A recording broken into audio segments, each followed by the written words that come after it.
Hi hello வணக்கம் மக்களே, நான் உங்கள் பெங்களூர் தமிழன். நம்ம இன்றைக்கி ஒரு ஃபேன்டாஸ்டிக்கான கார வெரைட்டி செய்ய போகிறோம். நிறைய பேர் கமெண்ட்டில் கேட்டுகிட்டே இருந்தீங்க மிக்சர் செஞ்சு காமிங்கன்னுட்டு. அதுக்காகவே செஞ்சுருக்கோம் இந்த வீடியோ. உங்களுக்காக செஞ்சது. நீங்களும் இதே மாதிரி செய்யணும்னு நினச்சினா இந்த வீடியோ முழுசாக பார்த்து செய்யுங்க, ரொம்பவே சூப்பராக வரும். இந்த மாதிரி மிக்சரை நீங்கள் வீட்டில் ஒரு டைம் செஞ்சிட்டிங்களா திரும்ப திரும்ப நீங்களே வீட்டில் செஞ்சு சாப்பிட்லாம். அந்த மாதிரி ஒரு ரெசிபி இது. வாங்க இப்போ எப்படி செய்கிறதுன்னு வீடியோக்குள்ளே போய் பார்க்கலாம்.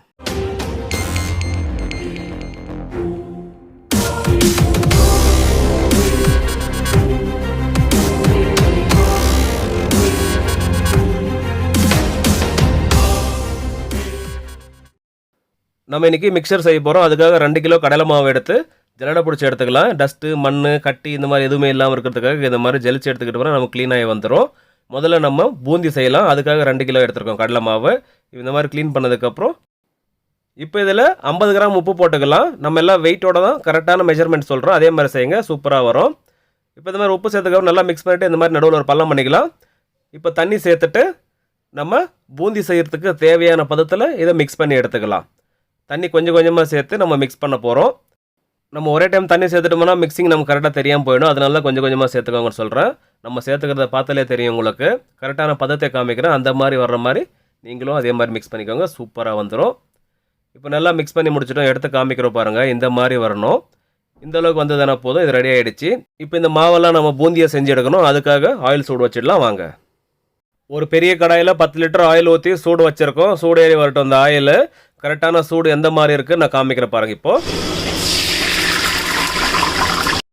ஆயில் இந்த அளவுக்கு சூடு ஏறினா போதும். இந்த சமயத்தில் நம்ம பூந்தி செஞ்சிடலாம். அதுக்கு பூந்தி செய்கிற ஜாரால் நம்ம ரெடி பண்ணி வச்சுருக்கிற மாவு எடுத்து ஊற்றலாம்.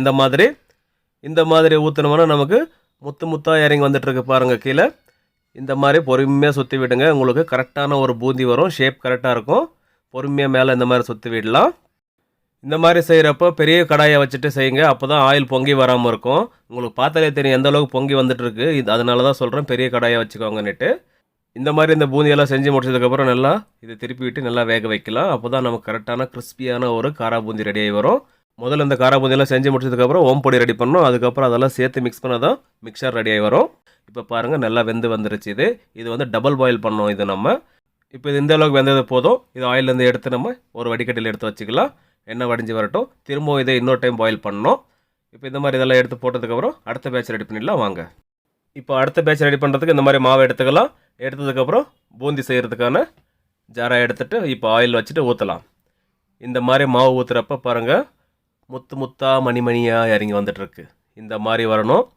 கரெக்டாக வந்துடும். இந்த மாதிரி செஞ்சிங்களானாக்கா நான் சொன்ன மாதிரியே மாவு கலக்குங்க. அப்போ உங்களுக்கு கரெக்டாக வரும். அதுக்கப்புறம் இந்த மாதிரி செஞ்சதுக்கப்புறம் திரும்பவும் நம்ம முதல்ல அது எப்படி செஞ்சோமோ அதே மாதிரி இதையும் ஒரு கொதி அடங்குற வரைக்கும் இதே மாதிரி வேக வைக்கலாம். இந்த மாதிரி திருப்பிட்டு வேக வச்சுக்கலாம். அப்போ கரெக்டாக வெந்து வந்துடும்.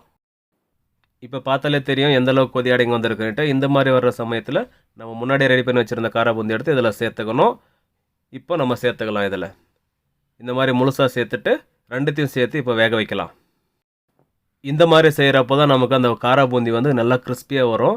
எப்போவுமே சிங்கிள் பாயில் பண்ணால் காரா பூந்தி கிறிஸ்பியாக வராது. டபுள் பாயில் பண்ணணும் எப்போவுமே. அதனால தான் இந்த மாதிரி செய்யுங்கன்னு சொல்கிறேன். இந்த மாதிரி செஞ்சதுக்கப்புறம் நல்லா கிறிஸ்பியாக வந்துடும்.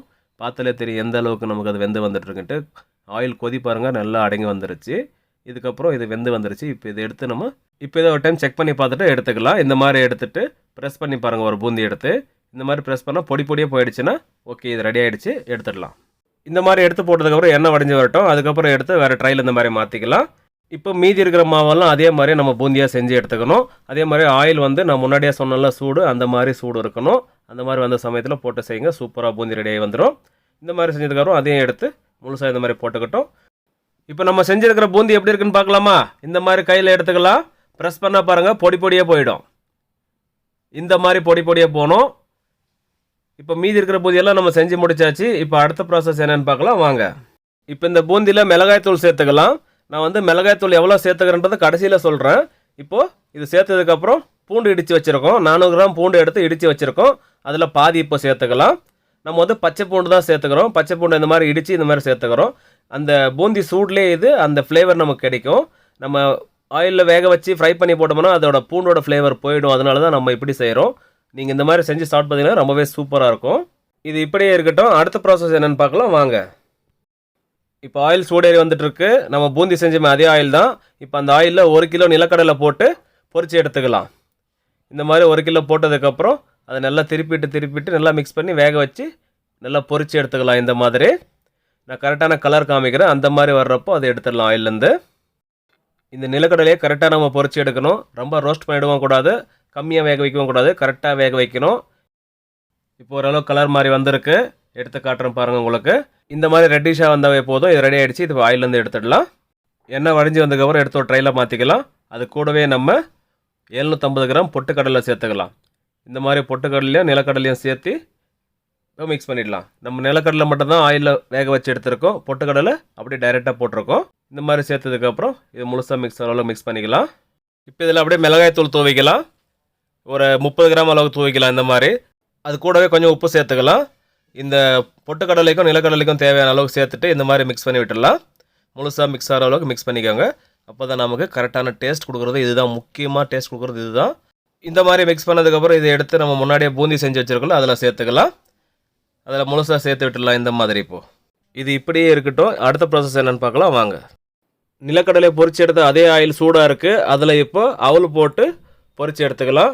நாங்கள் இதை அவலக்கின்னு சொல்லுவோம். நான் தமிழில் கரெக்டாக சொன்னான்னு தெரியல அவலுன்னுட்டு. இருந்தாலும் தப்பாக இருந்தால் கமெண்ட்டில் சொல்லுங்கள், தெரிஞ்சுக்கிறேன் நானும். இப்போ இந்த மாதிரி எடுத்து பொரிச்சிக்கலாம். பார்த்தீங்களா இது எவ்வளோ சூப்பராக பொரிஞ்சு வந்துட்டுருக்கு. பொரி மாதிரி இருக்குது பாருங்கள். இந்த அவலைக்கு ஒரு 1/2 கிலோ அளவுக்கு எடுத்துருக்கோம். நம்ம இதை ஒரு 4 பேட்சை பிரித்து நம்ம பொரிச்சு எடுக்கிறோம். ஏன்னா நம்ம ஒரே டைம் அது எல்லாத்தையும் போட்டோம்னா அது மேலே பொங்கி வந்துடும். அதனால தான் கொஞ்சம் கொஞ்சமாக போட்டு பொரிச்சிக்கணும். இந்த மாதிரி நீங்கள் எந்த மாதிரி அவலுன்னு கேட்டிங்கன்னா பார்க்கவே அரிசி மாதிரி தெரியுது பார்த்தீங்களா. இந்த மாதிரி அவலை வாங்கிக்கோங்க, கரெக்டாக இருக்கும். நம்ம ஆயிலில் பொரிச்சு எடுத்த அவலை பாருங்கள், பார்க்கவே பொரி மாதிரி இருக்குது. இப்போ அடுத்த ப்ராசஸ் என்னென்னு பார்க்கலாம் வாங்க. இந்த அவல்லையும் ஆயில் வடிஞ்சு வந்ததுக்கப்புறம் எடுத்து ஒரு பாத்திரத்தில் போட்டுட்டு 2 டீஸ்பூன் மஞ்சத்தூள் சேர்த்துக்கலாம். அது கூடவே மிளகாய் தூள் சேர்த்துக்கலாம். அது ஒரு 20 கிராம் அளவுக்கு சேர்த்துக்கிறோம். அது கூடவே கொஞ்சமாக உப்பு சேர்த்துக்கலாம். இதெல்லாம் சேர்த்ததுக்கப்புறம் நல்லா மிக்ஸ் பண்ணி விட்டுடலாம். முழுசாக மிக்ஸ் ஆகிற அளவுக்கு இந்த மாதிரி. இப்போ பார்த்தாலே தெரியும் எந்த அளவுக்கு மிக்ஸ் பண்ணியிருக்கேன்ட்டு. இந்த மாதிரி மிக்ஸ் பண்ணதுக்கப்புறம் நம்ம ரெடி பண்ணி வச்சுருக்கிற பூந்தியில் சேர்த்துக்கலாம். இந்த மாதிரி சேர்த்ததுக்கப்புறம் அதெல்லாம் முழுசாக மிக்ஸ் ஆகிற அளவுக்கு இதுவும் மிக்ஸ் பண்ணி விட்டுடலாம். இந்த மாதிரி மிக்ஸ் பண்ணி முடிச்சு தான் நம்ம முன்னாடியே பூண்டு மீத்தி வச்சுருந்தோம். நம்ம எடுத்துருந்த 400 கிராமில் பாதி போட்டு பாதி மீத்தி வச்சுருந்தோம். அது இப்போ போட்டுக்கலாம். இதில் இந்த பூண்டை சேர்த்துட்டு திரும்பவும் மிக்ஸ் பண்ண ஆரம்பிச்சிடலாம். இந்த மாதிரி முழுசாக மிக்ஸ் பண்ணதுக்கப்புறம் பாருங்கள், பார்க்கவே சூப்பராக ரெடி ஆகிடுச்சு, காரா பூந்தி மாதிரி. இப்போ இது கூட நம்ம ஓம்பொடி ரெடி பண்ணி மிக்ஸ் பண்ணாக்கா மிக்சர் ரெடி ஆகிடுச்சிங்க. இப்போ ஒரு 70% ரெடி ஆகிடுச்சு இந்த மிக்சரு. இப்போ அடுத்ததாக நம்ம ஓம்பொடி ரெடி பண்ண போயிடலாம் வாங்க. நம்ம முன்னாடியே பூந்தி ரெடி பண்ண வச்சுருந்த பாத்திரத்துலேயே இப்போ ஒரு 3 கிலோ கடலை மாவு சேர்த்து ஜல்லடை பிடிச்சி எடுத்துக்கலாம். இந்த மாதிரி ஜல்லடை பிடிச்ச மாவில் 75 கிராம் உப்பு சேர்த்துக்கலாம். இந்த உப்பு சேர்த்ததுக்கப்புறம் முழுசாக மிக்ஸ் ஆகிற அளவுக்கு இந்த மாதிரி மிக்ஸ் பண்ணி விட்டுடலாம். உப்பும் அந்த மாவும் நல்லா மிக்ஸ் ஆகணும் இந்த மாதிரி. அதுக்கப்புறம் நடுவில் ஒரு பள்ளம் பண்ணிக்கலாம் இந்த மாதிரி. இப்போ இந்த மாவில் தண்ணி சேர்த்துக்கலாம். தேவையான அளவு தண்ணி சேர்த்துட்டு நல்லா பிசைஞ்சு எடுத்துக்கலாம். நல்லா கெட்டியான ஒரு பதத்தில் பிசைஞ்சு எடுத்துக்கலாம். நான் எந்த மாதிரி பதம்னு உங்களுக்கு காமிக்கிறேன். கொஞ்சம் கொஞ்சமாக தண்ணி சேர்த்து பிசைஞ்சிக்கணும். இப்போ நம்ம எந்த மாதிரி மாவு பிசைஞ்சிருக்கிறத பார்த்தாலே தெரியும் உங்களுக்கு. நம்ம கையில் எடுத்து காமிச்சிட்ருக்குறோம். இந்த பதத்தில் வந்தாவே போதும். இது ரெடி ஆகிடுச்சிங்க. இப்போ அடுத்ததாக நம்ம இதை ஓம்பொடி எப்படி ரெடி பண்ணுறதுன்னு பார்த்துடலாம். அதுக்கு இதுலேருந்து கொஞ்சம் மாவு எடுத்துக்கலாம். இந்த மாதிரி எடுத்து ரோல் மாதிரி இந்த மாதிரி உருட்டிக்கலாம் இந்த மாதிரி. அதுக்கப்புறம் அது ஒரு அச்சில் போட்டு நம்ம ஓம்பொடி அடிக்கணும். அதுக்கு ஒரு அச்சு வேணும் நமக்கு. இந்த மாதிரி அச்சு எடுத்துருக்கோம். இந்த அச்சு பார்த்தாலே தெரியும் உங்களுக்கு எந்த மாதிரி இருக்குன்னுட்டு.